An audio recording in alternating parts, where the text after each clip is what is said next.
Après l'armistice du 22 juin 1940, de nombreux aviateurs rejoignent la France libre. En novembre, le capitaine Astier de Valliat crée le groupe réservé de bombardement numéro 1, qui appuie notamment la colonne Leclerc à Couffrin en 1941. Devenu le groupe de bombardement numéro 1 Lorraine le 2 septembre 1941, il combat aux côtés de la Royal Air Force en Afrique du Nord jusqu'à la défaite de l'Afrika Korps. En 1943, basé en Angleterre sous le nom de 342e Squadron et équipé de Douglas Boston 3, il mène des missions contre gares, centrales, aérodromes et sites de V1, dont la destruction du poste électrique de Chevilly-Larue. Sous le commandement de Michel Fourquet, il se spécialise dans le bombardement nocturne et participe au débarquement de Normandie le 6 juin 1944 en déployant des écrans de fumée pour protéger les embarcations alliées. Le 17 octobre 1944, le Lorraine s'installe à Vitry en Artois et participe à l'avancée alliée jusqu'en Allemagne, la bataille des Ardennes, le franchissement du Rhin et la destruction des ponts. Sa dernière mission de guerre a lieu le 2 mai 1945 en Hollande.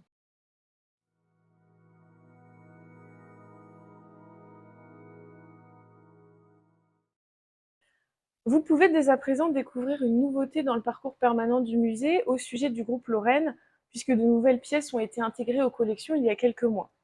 D'abord, cette vareuse des forces aériennes françaises libres ayant appartenu à Jean Boucher, sergent-chef mitrailleur au sein du 342e Squadron de la Royal Air Force. Cette vareuse, perçue le 26 août 1943 par Jean Boucher, fut fabriquée par le tailleur londonien Lillywhite. Sur la poitrine sont cousus les rappels de décoration de la médaille militaire et de la croix de guerre, et une fourragère est présente sur l'épaule gauche. Jean Boucher, né à Lorient le 12 janvier 1922, était réfractaire au service du travail obligatoire. Il quitte les côtes bretonnes dans la nuit du 6 avril 1943 avec 18 camarades et rejoint l'Angleterre. Après 52 heures d'une traversée mouvementée de la Manche, il accoste à Newlyn. Les 19 membres d'équipage seront reçus un mois plus tard à Londres par le général de Gaulle en personne.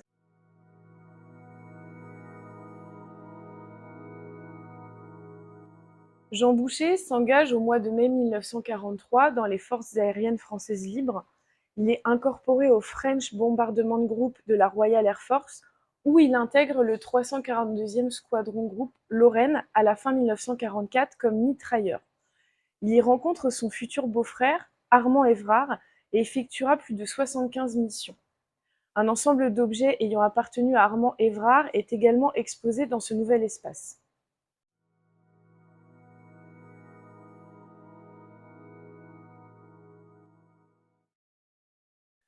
Armand Évrard, né à Anzin dans le Nord le 18 juillet 1922, s'évade de France occupée le 21 avril 1941 pour rejoindre l'Angleterre via Gibraltar.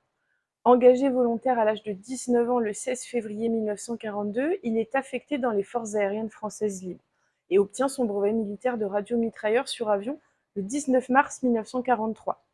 Muté au groupe Lorraine, il prendra part à 53 missions de bombardement.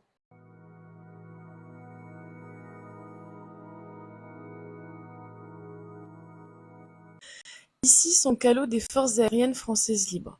Il s'agit d'un bonnet de police en drap de laine bleu Louise, coupe à l'anglaise, avec une doublure en sergé de coton bleu marine.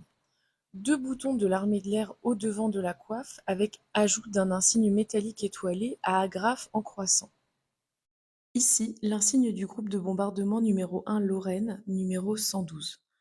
Fabriqué en argent partiellement doré, selon le modèle britannique de 1943, cet insigne fut produit à près de 1000 exemplaires numérotés en chiffres romains. Son motif est celui des armes de la province de Lorraine.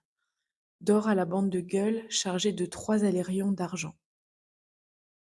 Ces objets sont accompagnés par d'autres insignes du groupe Lorraine lui ayant appartenu, ainsi que son précieux carnet de vol où sont consignées toutes ses missions.